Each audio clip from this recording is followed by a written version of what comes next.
Bueno, para completar un poco las ideas que el domingo anticipábamos en cuanto a cuáles son los desafíos de la virtualidad, y la pregunta que estamos haciendo hoy es si los alumnos aprenden más o menos con esta modalidad, o si se puede decir que se aprende de manera distinta simplemente, pero que los contenidos llegan. ¿Qué opina?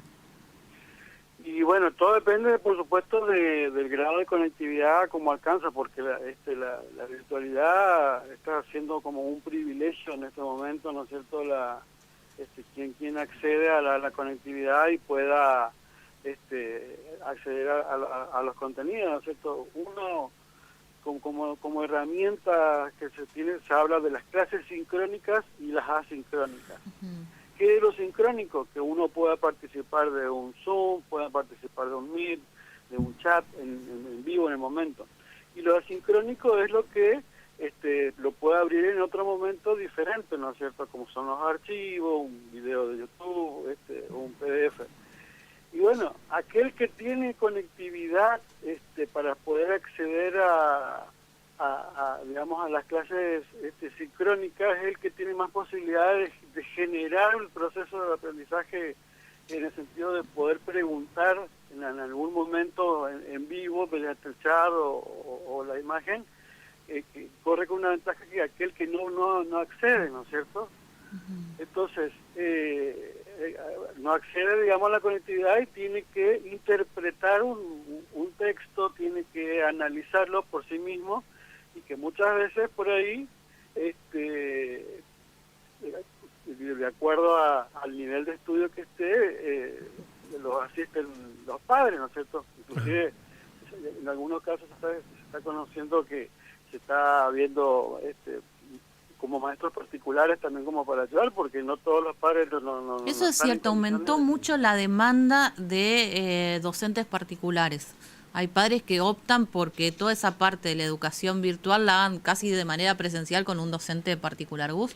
Profesor, usted, buenos días, ¿cómo está? Gustavo Gamboa en este caso. ¿Cuántos alumnos tiene usted, más o menos? O sea, yo ahora no estoy dando clases Ajá, a los alumnos, digamos, justamente por una cuestión de que yo soy paciente de riesgo. ajá. Pero Y ni virtuales tampoco. sí, digamos, las virtuales tampoco estoy. Yo trabajé todo el año pasado, Ajá. y ahora, bueno, el tema del decreto que me No, mencionaste, perfecto, listo. Vamos con los datos del año pasado. ¿Cuántos alumnos tenía el año pasado? y yo tenía más o menos entre 35 y 40 alumnos. 40 alumnos. De los 40 alumnos, ¿cuántos tenían acceso uno es sincrónico y el otro es, perdón? Lo sincrónico es conexión directa, Claro, y claro. ¿Cuántos chicos tenían la oportunidad de participar de todas sus clases? menos de la mitad.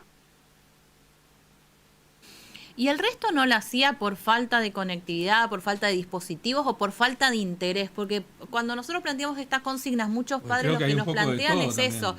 Por ejemplo, el alumno después de un año y pico de esta modalidad, por ahí no mantiene el interés de estar conectado con el teléfono, con la computadora, ya no lo atrae más.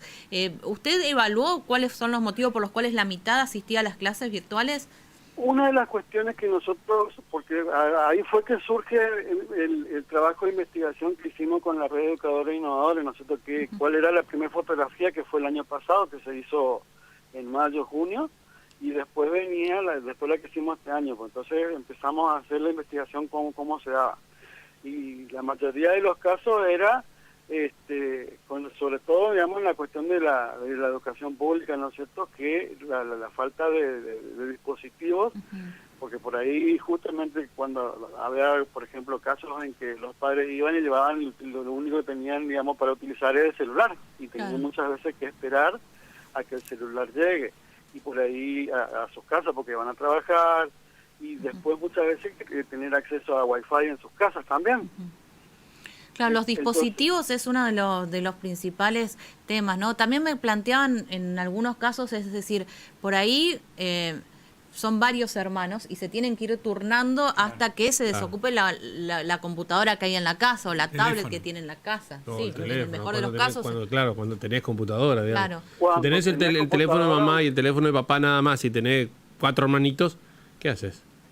bueno, ahí por ejemplo hay que ampliar un poco también el espectro del análisis, ¿no es cierto? Porque usted tiene que tener en cuenta que, supongamos en el caso de los niños del primario, los niños del primario, los padres que, digamos, el rango etario que están son aquellos que terminaron su secundario aproximadamente entre el 2012 y 2014, que fue la fecha donde se hizo el primer alerta, donde más del 50% de los egresados no terminaba las clases, no terminaba de recibirse, terminaba el periodo y no se recibía. Entonces, ¿se acuerda? Digamos, ahí fue cuando se empezó a tener la necesidad de empezar a registrar cuál era el grado de conocimiento que había del adolescente, que hoy día son los padres de los chicos que están en la escuela. O sea, lo que usted está planteando es que el problema educativo es tan de arrastre, a ver si lo interpreto bien, que tenemos déficit incluso en las generaciones de padres de esos chicos que hoy están enfrentando la virtualidad, es decir, padres que tuvieron ya dificultades en lo que fue su aprendizaje durante la etapa escolar, que hoy son padres y que necesitarían asistir a estos alumnos que ahora están a su vez atravesando esto, ¿no? Algo así es. Que se complicaría la asistencia en realidad por parte de estos padres a estos alumnos. También, o sea, hay un montón de aspectos, y si queréis un poquito más atrás, tenéis la crisis del 99. Que fue un año sin clases, que son los padres de los que estaban en el secundario. O sea, estamos hablando de 30 años más o menos casi ininterrumpidos de problemas, o sea, no resueltos en materia educativa en el país. Claro, que todo ¿Cuándo empieza? ¿Se puede marcar un hito en el tiempo para decir cuándo empieza a decaer la educación argentina o a no ser satisfactoria? Y en el gobierno de Carlos Menem. ¿La década del 90 es un antes y un después? Sí, porque justamente la ley federal, que fue una ley prácticamente implantada, ¿no es cierto?, del modelo europeo, mal implantada, desactivó un montón de modalidades, de normativa. Hay particularidades que se dejaron de lado, directamente prácticamente la escuela técnica no existía en la ley federal. O sea, hay como un montón de factores que la escuela secundaria, por ejemplo, en ese entonces empezó a desactivarse, porque antes como que la escuela secundaria te daba herramientas como para insertarte laboralmente, ahora no. Y ahora en la pausa, ¿no? Antes estábamos hablando acá una discusión que pasaba desde el horario en que tienen que empezar las clases a la mañana, es decir, si es biológicamente tolerable que las clases empiecen a las 7 de la mañana o deberían empezar a las 9, hasta que la educación de hoy prepara a chicos para empleos que aún no existen, ¿no? Entonces pensar cómo se puede enseñar algo de lo que todavía no se tiene conocimiento y si sirve lo que hoy están aprendiendo.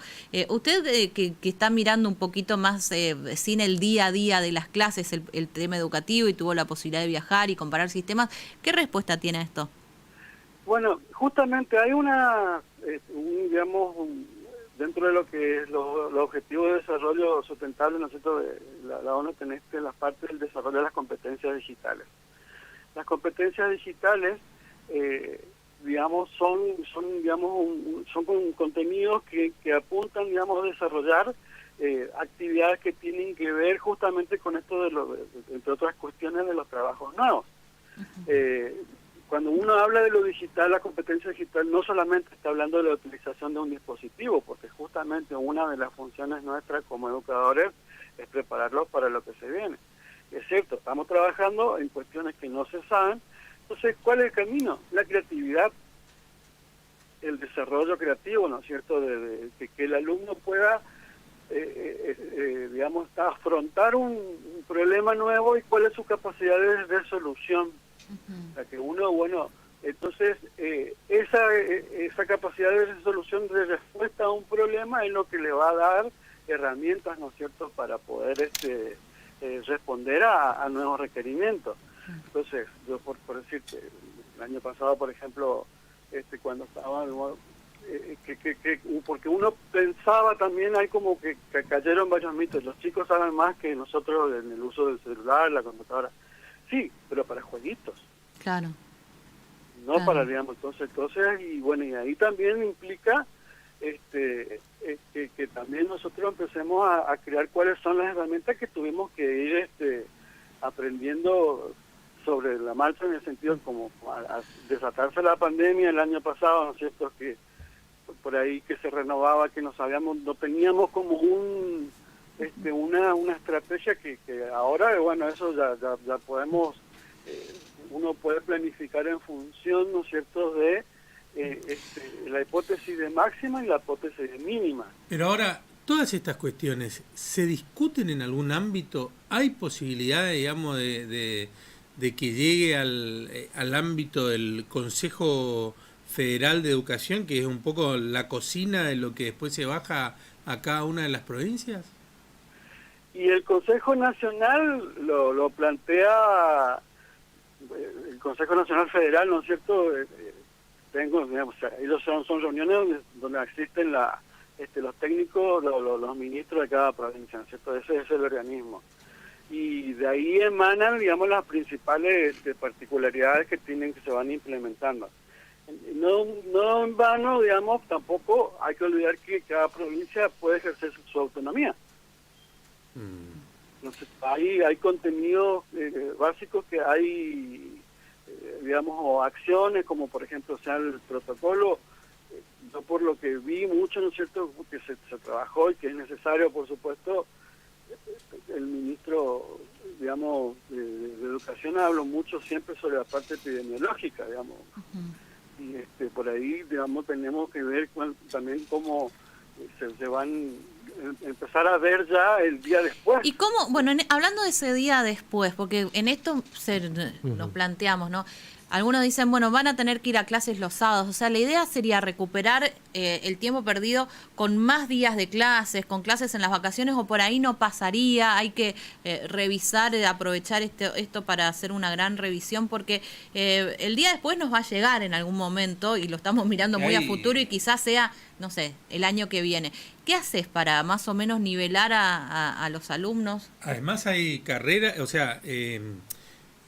áreas y áreas de la educación, porque uno piensa, usted que viene de una escuela técnica, hay sectores de la educación que necesitan las prácticas profesionalizantes, y eso es lo que ha estado ausente prácticamente, o se ha complementado como se ha podido. El año pasado teníamos chicos en las escuelas del último año que fueron a hacer solamente sus prácticas profesionalizantes, lo justo y necesario como para poder llegar a final de año, y en realidad lo que va a estar ausente es la práctica profesionalizante dentro de cada una de estos estamentos educativos. No solamente en el nivel secundario, sino también en el universitario. Estamos viendo, por ejemplo, los estudiantes de odontología que están reclamando sus prácticas. ¿No es cierto? O sea, hay un escenario complejo, por supuesto, digamos, que viene entre lo que se venía arrastrando, lo que está ahora y lo que se viene.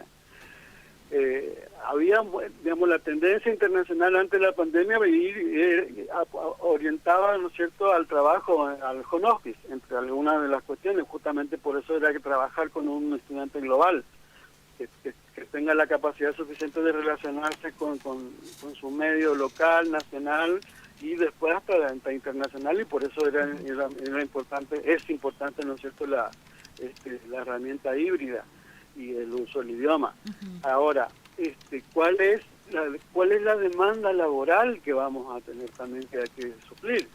Yo el otro día estaba en contacto con algunos productores agropecuarios, por ejemplo, y bueno, y hablaban de que esta cuestión de falta, digamos, de desarrollo de algún sector. O sea, nosotros en la encuesta nacional pusimos un apartado de cuáles eran los problemas, y fuera de la estructura que habíamos desarrollado. Entonces, algunos escribieron de que, por ejemplo, hay un tractorista especial que no está siendo formado. Claro, o sea que el mercado demanda personas que no tienen la formación. Germán, como siempre, un gusto hablar con usted. Muchísimas gracias. Por favor, a la orden. Son las 9 de la mañana, Teré. Hacemos la pausa, estamos en el 379-425-0551. Te recordamos nuestra consigna de hoy, clases virtuales.